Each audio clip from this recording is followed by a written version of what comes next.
went into the shirt choice today? Floral shirt, kind of Floral. Hawaiian, kind of goes with a lot of stuff. It Florals works. for the fall. Groundbreaking. I like it. Yeah, makes you happy. Turn up your volume. Because you're about to listen to The Sick Podcast. Draft Digest. The sickest NFL draft and scouting podcast. It's gonna be sick. Hey guys, welcome back. I'm Emily Van Buskirk. I'm sorry we missed you guys in week 2, but we are back now in week 3 with another episode of the Sick Podcast Draft Digest. And as you'll notice, I am not joined by my usual host. He is out last week and this week, so I had to find someone to fill in. So I went into the Rolodex and I pulled out one of my favorite sporting event partners. Please welcome Joey Chestnut to the Sick Podcast. Thanks for coming, Joey. Oh, good to be on with you. Is it good to be on? Are you excited? Very, very. Actually, I have a sore throat, so I gotta. You sound pretty good. I mean, can you explain to the people listening and watching why you have a sore throat?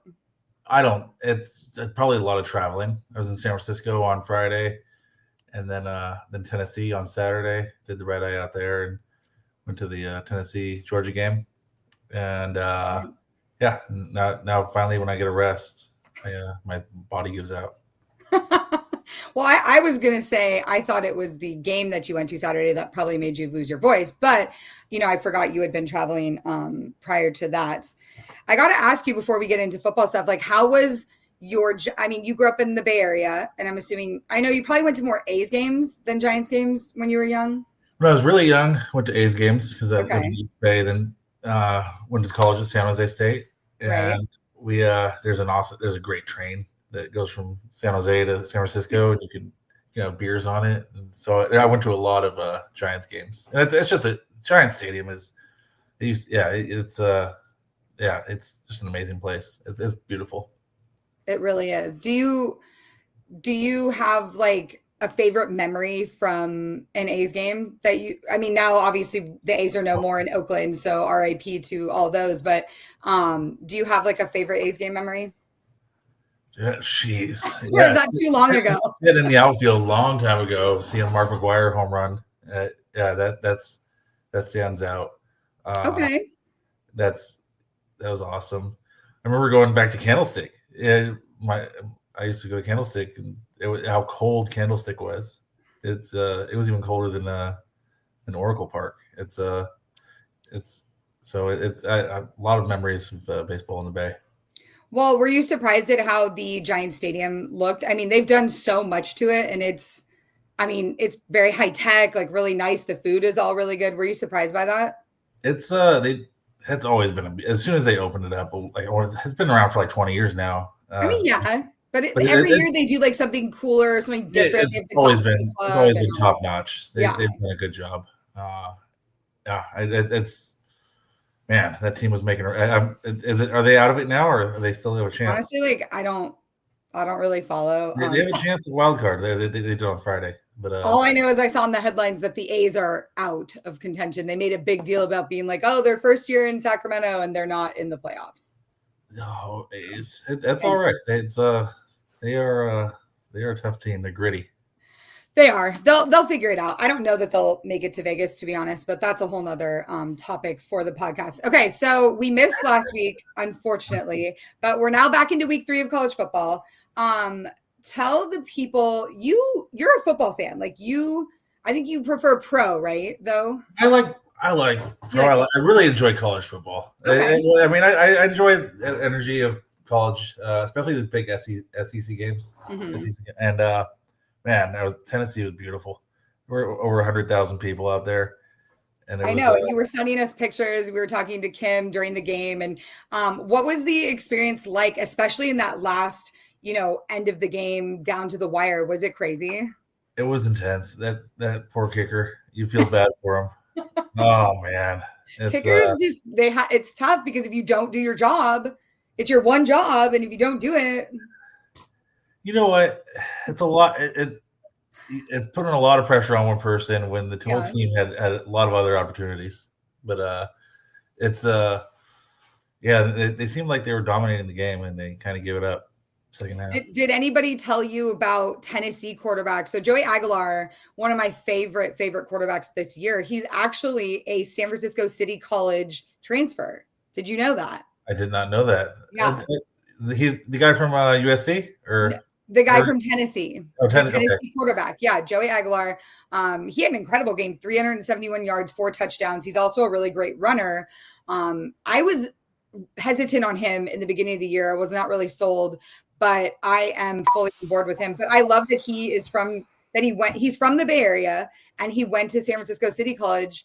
So it feels like a local product kind of. That's pretty rad. Yeah. Yeah. It is kind of cool. So now you have another reason to root for Tennessee. Obviously, we saw you on the internet wearing Tennessee gear. I had a lot of questions about whether or not you are a Tennessee fan, whether you just want to see a good game. I always root for the home team. Always the home team. Yeah. No, I like going to these big stadiums, and it's awesome. I'm going to be going to an Ole Miss game later in the year, and the Grove. The Grove is. Man. Have you been there before? I have been. It's a good time, and Lane Kiffin, I think he's gonna make a good run too. It's interesting to watch him. Okay, but how do these stack up? I mean, Kim and I tend to drag you to kind of smaller situation games because I prefer Group of 5. I like to find like the fun programs and like out of the way places. So we took you to Coastal Carolina. I mean, that was a pretty good environment for me. Coastal, those guys, they're tons of character. And they for a smaller stadium, they're loud, and the team is everybody loves them. It's really cool. I know they're having a tough year this year. Unfortunately, they just got shut out by East Carolina, which is ECU's another fun team to watch. It was a big rivalry, and they got shut out. So they're in a little bit, since we've seen them, a down slump, but it'll turn around. Tim Beck is a great coach, so I think I feel good about it coming back around. But that was the game. In case people haven't seen it, we brought Joey to Coastal Carolina, and he ate pizza against the players in the locker room. So one of which was actually a pretty good competitive eater. And you were kind of nervous, weren't you, when you saw how he was doing against you? I always get nervous, but the kid's a competitor. These guys, they push themselves. So I try not to underestimate people. That's fair. Well, you know what? I was at Monday Night Football. It was my first NFL game I've ever covered, Raiders versus Chargers, which was fun because I grew up a Raiders fan. Did you grow up a Raiders fan? I did grow up a Raider fan. Yeah. So I've been upset that they moved to Vegas. I haven't been wanting to go, but I finally went. And I got to tell you, like, there were a lot of things that reminded me of the Coliseum and the original like Raiders crew, but there's a lot of things that are different. Like there's a club in the stadium. Have you been to Allegiant over in Vegas? I haven't been to a game yet. It's I feel like a jerk for not going, but I eventually I'm going to go. And it's it's really that it's not too far away from the Bay. Everybody's making a big deal about A's and Raiders leaving. It's I think Vegas is the right city. It's a great entertainment city. It is. It was. And honestly, like, okay, but it's not the same tailgating. So like, you remember outside Coliseum, just the towns of, and the tents and the tailgating, that was like such a big part of Raiders culture. Yeah, I would say do you remember it was like an energy, like things could go sideways. Yeah. 6 a.m. Jaeger shots. Like it was, they got after it. And I would say this is different in Vegas because there's not as much space around the stadium. But the people there was people dressed up. People clearly got the history. So unfortunately, the Raiders lost to the Chargers, who, by the way, I think could be a Super Bowl contender. They were so good, and it was fun watching them. But my point is to say this is, do you have more fun at college games because of like the tradition and the tailgating and all that stuff? Oh my God! No, it's like. It's who I'm with and the scenario of the game. Like I've had some amazing games. Go to Buffalo, have a great time there. I went to Baltimore in the Ravens games. Yeah, I was surprised how much fun I had there. So it's if you're with the right people, the right environment, I think you can make any game absolutely amazing. And like Yeah, so like in Coastal Carolina, hanging out. Dude, we got on the field and we were hanging out. That was a wild experience. So it's we can never go back there because the bar scene in Coastal Carolina is crazy. Like I can't. That was too much. I don't know what you're talking about. I will admit it. I was like, I usually can hang wherever. I was like, I can't hang with these kids. So award goes to them. But one of the things I was going to say about the Raiders game, I ran into Marshawn Lynch, who is now a photographer. He's like photographing games. And so I run into him. I haven't seen him since we were in Australia together for the Sydney Cup, which was many, many years ago. And so I'm talking to him and I'm like, how is it going with the photography? You know, are you having fun? He's like, yeah, I'm having a blast. And I asked him, I was like, okay, now that he shot the Canelo fight on Saturday and he did the football game. I was like, what is an event you want to shoot next? Like what's something you could, if you could photograph anything, what would you do? And you'll never guess what he said. He has something in the works to do NASCAR. Which I was like, oh, okay. I didn't expect that. I was surprised because I don't know how you photograph that really, but whatever. We'll have to ask him. The pits and all the stops and I guess, or like maybe when they win, like when they do the champagne. I don't know if that's what it is. But I asked him on your behalf. I was like, oh, what about the hot dog contest on the 4th of July? That would be a good one to shoot. And he was like, he said that I'm pretty sure it sounded like he couldn't handle that. He was like, no. I don't think he could. I don't know if he could stomach it. It's hard, especially I wish Kim was here to verify for this, but shooting you guys while you're eating, you're getting close-ups that you don't really want to see. You know what I mean? Thank you. You know how to make me feel good. No. Listen, I tell everybody I know that I've been to a lot of sporting events. I've covered everything. I always tell people the hot dog contest on the 4th of July in Coney Island should be a top 10 sports bucket list item to attend in person. I really think so. So I feel bad for the people. Some years it's too damn hot. It's like humid and oppressive heat. There's people like passing out just because they have to wait there for so long for it to start. But they do, and I feel bad for the people that are in the splash zone. That's what I'm talking about. It's like when there's no real splash zone. Maybe a little bit. Little bit in that front area. Sometimes some sweat and some water will get out in the crowd. But some of those guys are a little bit messy. But I try to. I'm in my own zone. I don't even think about it or the mess. That's true. That's fair. And this year, you were able to make your triumphant return. So maybe share a little bit about how that was and what it meant to be back there. Oh, it's if you're a competitive eater, then New York is the place to be. Yeah. And eating hot dogs on the 4th of July, the people show up. It's energy. I love it. And it was awesome to be there for everybody. And I'm looking forward to putting together a plan to try to get that record that's been I haven't been able to hit for a couple of years. Yeah, I can't wait for that. I know you can do it, but I can't wait for everyone else to see it too. When you were in Tennessee in Knoxville, did you eat or drink at any unique places out there?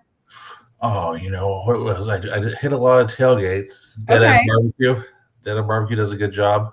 What else did I do? It's a blur. Yeah, not too much. I didn't get to eat too much. I got it right in, and then I started going to tailgates, and it was just nonstop, and it was what a great energy. Were people excited when they realized that you were there? A little bit. People were very happy. Yeah, people. That Southern hospitality. It is different. It's real. It is different. Now, you're not too far where you live from another great program in Notre Dame. And we've been out there before to games and stuff. And we're hoping that you can link up and come with us when they play Boise State down the road, which is another good program that's been excited to have you on board.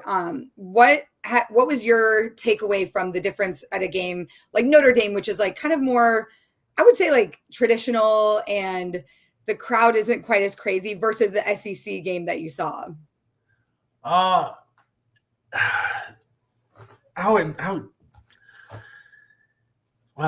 The different. I mean, Notre Dame.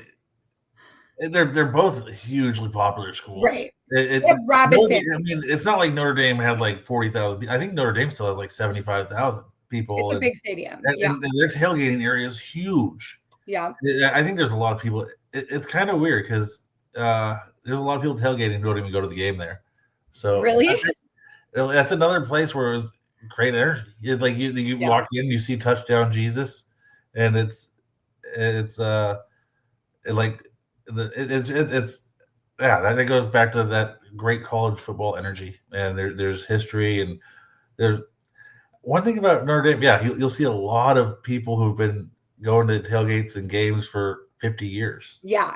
And Yes, I mean, like I don't like to call people old, but there's some ancient people there. Some seasoned veterans.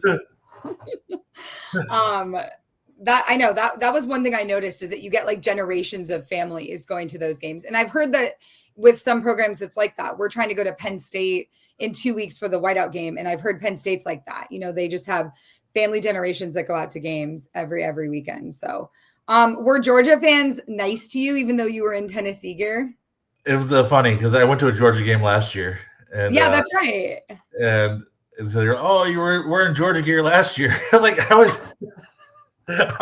trying to have a good time. I don't want to argue with people. I'm trying to get a little drink on and have some laughs. So I wear the hometown gear and that's smart. Have a good time. But Georgia fans can be. I do love when hearing them bark. I love when somebody gets down on all fours and their friend holds them by the collar and the guy on the horse barking. It's hilarious. That's wild. I've never seen that. You've never seen that? No. Oh, you haven't been around. I guess not. I have not. I've been to Georgia once, and it was not a big game, so I didn't see anything like that. Which mascot did you think was cuter, Uga or Smokey? They're both dogs. Yeah, well, I met the actual Georgia dog. The okay. Dog. So I got I got to go for him. Yeah, he's cute. I like Smokey because I also have a GSP. So I'm more of like a hunting dog. I think the dog should have a little bit of a purpose. Maybe that's a controversial take, but I've always dogs have purpose. Their purpose is love. Okay, yes, that's very sweet of you. And yes, you're not wrong. I'm just saying I like high energy dogs. So I like to take them out, the hunting aspect of it and like energetic stuff. And Uga is very cute, but he kind of just. I don't take you for a hunter. Well, no, but I married a hunter. So I married into like a hunting family, I guess. I've shot at a shot. I can shoot if I need to, but our dog is not a hunting dog yet. He's very spoiled, but he could be. He's very athletic. Right. So I just think that the Tennessee dog obviously would run circles around Uga, but Uga has a very cush setup in his little air-conditioned house. So I do like him. You're so good with names. I forgot those dogs' names. Yeah, I know the name. I just call him Buddy. You just say Buddy. Hey, Buddy. I don't remember dogs' names. I'm such a jerk. Do you ever meet the head coaches of these programs when you go to games? No, I'm not. Dude, game days are. I don't want to get. We introduced you. Have you seen head coaches? They're ready to blow up. They're like a ticking time bomb. You don't want to rub them the wrong way. I don't want to be on the receiving end of anything bad. So if I see him around the game, I'm like, I'm keeping my distance. Have you been following any of your alma mater's football, San Jose State? That first game was not pretty, or the second game was really not pretty. Yeah, it's been rough. It's been a little rough. Yeah. But they do have a very good quarterback when he starts to catch rhythm. And going to games at San Jose State, people don't realize it's fun. They've redone the stadium. I just did a TikTok about it, like going to the game and they've redone their athletic center. It's really nice. They've made a lot of progress for a school where in the way college football is now, like California is one of the most expensive places to live, and they have to function at a high level economically in a smaller conference. So it's hard for them, but that's it. That's my take. Was there a question in there? No question. This is a conversation about how San Jose State has grown. At least people know who they are. San Jose State is a great school. It is. I mean, and they produce some real football players, Jeff Garcia. But they Dude, They have I a hard went there for schedule. engineering. They have, you know what, Silicon Valley has a ton of people working there that went to school at San Jose State. So It's I true. know it for their academics. Did you go to a lot of football games when you went to San Jose State? For a little bit, yeah. Okay. I got it. It's think about California. It's why we don't college football community isn't huge in California. There's just a lot going on. Yeah. And so it's just not as it's just not as big as in the There's not. I know, because or even Midwest. in any given day in California, for example, like Stanford and Cal, and that's why they struggle too, is because you could go out, literally do anything, hiking, sailing, anything outdoors, and our weather's always pretty good. And there's a lot of pro sports. So like some of these, schools, they don't have pro sports teams the way we do as like a mecca market. So, and that also, like, that's why I really don't feel bad for any of the California schools. Those kids they're doing a lot of fun stuff, even if their team's not winning. Yeah, but they deserve more love than they get. Okay. What other college football venues are you planning to go to? Do you have anything else on the schedule? Definitely doing Ole Miss later in the year. What else? And I'm planning to go to a Notre Dame game with you, and probably go to Bloomington for an IU game. Oh, IU. Okay, so I've never been to Indiana. Is that a fun? Oh, IU. It's a well-kept secret. Yeah. Okay. Bloomington. It's another college. It's a small college town. And it's that Coach Signetti. He's bringing some energy. I have been seeing that. I don't know enough about. I need to do more and watch more about them, but I keep hearing that, and so I'm interested. So something we do on this show is, we talk a lot about draft prospects and the draft. Do you ever watch the draft or watch these kids and achieve their dreams? Like that seems like something I feel like you would love, is like draft day when they all get their names called and they're all achieving their dreams. It's I've actually never watched it. You never watched the draft? Okay.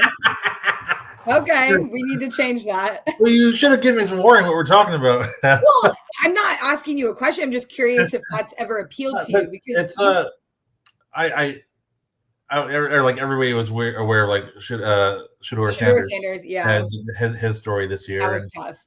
And you hear these guys dropping in their draft, and I was rooting for him. I'm still hoping he can make a turnaround and become a starter. And it's we'll see what happens. But people, these are kids. I know. 22, 21, some of them are 20. So it's people come for them like they're adults. It's not the end of the world if what happens with the draft. I don't think it's I just think you should go one year, because the energy and the feel good environment of it, of seeing these people achieve the dream that they've been working for their whole lives. I love that aspect of it, and I feel like you would really enjoy that. But yeah, I'm sure. Yeah, it's something I probably need to experience. You do 100%. It was in Green Bay this last year, and I'd never been to Green Bay or to the Packers or to Lambeau, and it was really cool. Everybody was super nice. Yeah, it's I need to do it. I know I saw a video, and it's amazing how many people show up. Yeah, it just looks like a madhouse. All of the fans. When I see that many people, I'm like, wow, the bathrooms are gonna. I hate waiting in lines. That's your first thought. The bathroom. Well, I haven't eaten. I'm drinking. I was like, damn it, those bathrooms are gonna be a mess. Joey always needs to know where the nearest bathroom is what I'm getting from that. I like a quality bathroom. What are your thoughts on, I don't know if you've given this much thought, but how the college athletic landscape has changed, especially since from when we were in college to now. Now they're getting paid all this money to play. They can get paid. They have NIL. They can also transfer at any time they want. Do you like this opportunity for them, or do you think it's too much? I think it's awesome. You like it? It's there's always that argument. People say, "Oh, they've always never been paid." And I was like, just because it's always been that way doesn't make it right. And but don't you think because they're getting paid now, this is not amateur athletics anymore? This is professional sports then. You know what? Everything else about it is professional. It's on TV like professionals. The coaches are getting paid like professionals. There's NCAA is like the NFL. There if they were all taking teacher salaries, maybe they're not. And so these kids are going to be treated like professionals. That's interesting. Okay. So then we just get rid of amateur sports altogether. No more amateur sports. That will be sad for me. I will be sad the day when all of this comes crumbling down. And I know it's coming and I'm going to be sad about it, but I'm happy the kids get opportunities. I don't love what the portal creates in that it's hard to build a team because guys can just leave whenever. See, you understand loyalty, right? I think the portal system that's going to change. Yeah. The transfers. It's nothing's set in stone. It can change, so they're going to figure it out. But a lot of this is their own doing by trying to keep from being fair for so long. There's going to be the pendulum's gone the other way. The pendulum is swinging the other way. Okay, so let's do this fun little part where you obviously I know you follow enough college football because we talk about it, but I'm going to give you a game. I'm going to say a game that's coming up this weekend and you tell me with like your gut reaction who you think is going to win. All right. You want to do that? We can do that. Okay, do you want me to give you like point like spreads or anything or just the straight up names of the teams playing each other and I'll give you a little information. Okay. Yeah, Okay. First of all, I'm going to start with the game I'm going to with Kim. We're going to be going to Tennessee after you, and they're playing UAB, University of Alabama, Birmingham. So some might think, oh, it's going to be a blowout. I think Tennessee's favored by like 38 points. Okay. Yeah. But UAB is coached by Trent Dilfer, the famous quarterbacks guy. Do you think there's any way that Tennessee feels like a little bit of a letdown after that big Georgia game and that loss? Or do you think they come out crazy? Oh, they're going to come out crazy. Okay. Yeah. Trent Dilfer, it doesn't matter who they got. Okay. So Tennessee by 50. Got it. UAB is in trouble. Okay. Here's an interesting one. Auburn, who is doing better this year, they're ranked number 22, versus Oklahoma in Norman. Ooh, Oklahoma's ranked number 11. I know, Oklahoma. They just beat Notre Dame, right? Yeah. I think they just beat. Who did they beat? They beat Michigan early on. So they beat Illinois State, Michigan, and then they just killed Temple. But they do have quarterback John Mateer, who everybody loves. He's very good. They're 3-0. Auburn's 3-0. People say Auburn is back. Do you think that maybe Auburn could upset them? OU is favored by 6.5. And they're That's a tough one. You know what? I feel like you're gonna go Oklahoma. You love the home team. I'm feeling Oklahoma. I know you love the home team. It's so funny to me. Okay, let's see who your little India. Okay, here you go. Illinois Power School runs the fullback. Absolutely love them. Number 9 Illinois going into Bloomington to play number 19 Indiana. Both are undefeated. Do you think Indiana? Illinois is number 9. Yeah. What are they doing up there? They're running the fullback right. IU is favored by 5.5. You gotta go IU. Yeah. Bloomington's gonna. Yeah. Okay. Oh man, I wish I could be there for that. I know that's this weekend. Why don't you go? I got something to do. Maybe I can make it over there. That'd be right. That's going to be quite the game. Is that a night game? It is a 4:30. Well, my time 4:30. So it's 3 hours ahead there. So 7:30 kick. Yeah, night game.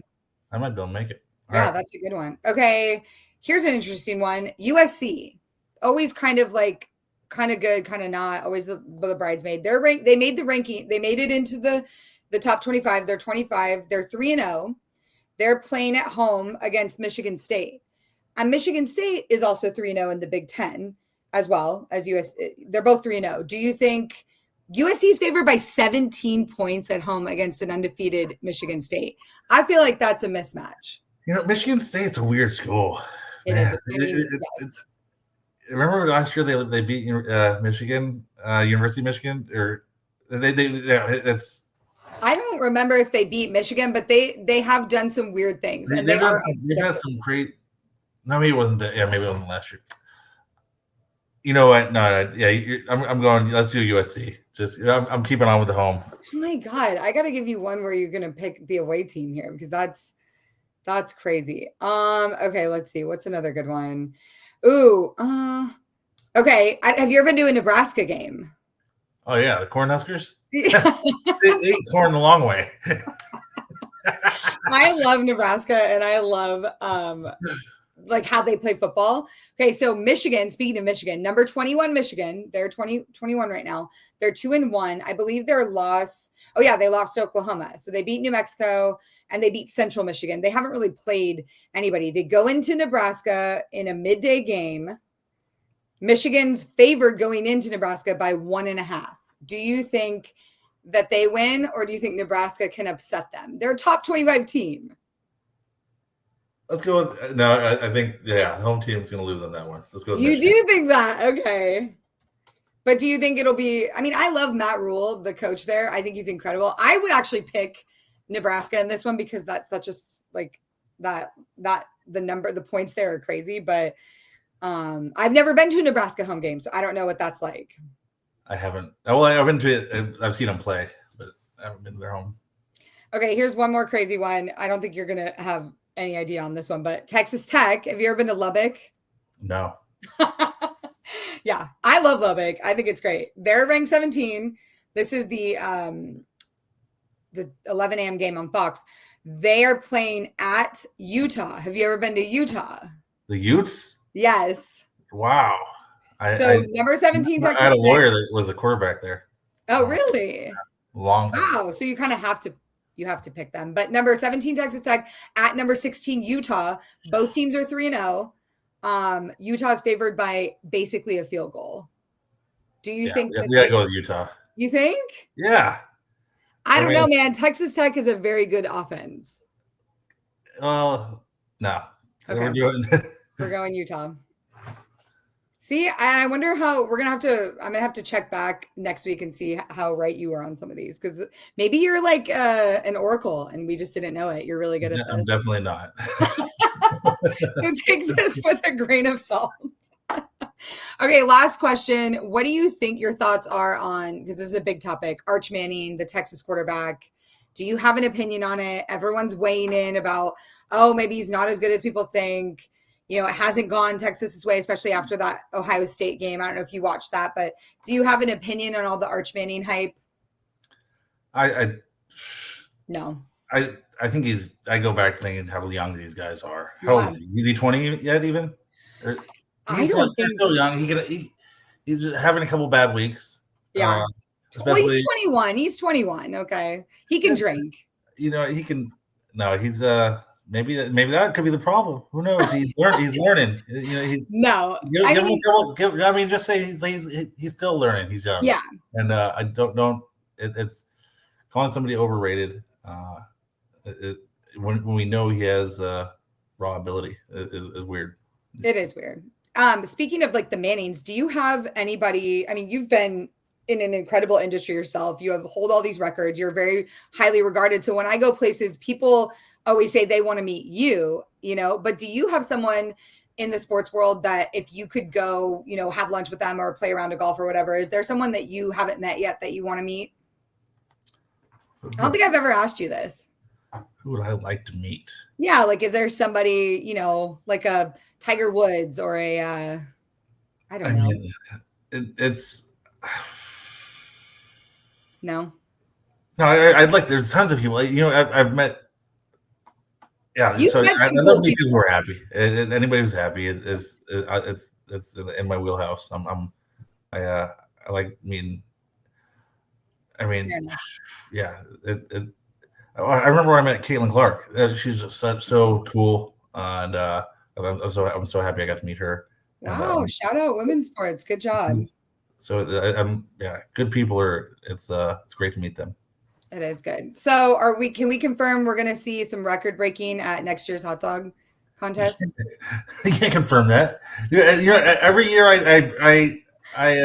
you try to do your best. You try and eat enough to win. Every time I guarantee a record, so I've learned not to guarantee records, and which it's hard, especially when practice is going well. So, but the one thing we can guarantee is that you will always try to eat enough to win. Oh yeah, you gotta keep eating until the job's done. All right. Well, on that note, we're we're going to go out. Thank you so much, Joey, for joining us. For Joey, I'm Emily Van Buskirk. This has been another episode of the Sick Podcast Draft Digest Edition. Stay tuned. Next week, we'll be back with some Week 4 recap and Week 5 preview. And we'll see you on the flip side. And that's a wrap. Hope you don't miss us too much until next time. Follow the Sick Podcast Draft Digest on YouTube, X, Google Play, and Apple Podcasts.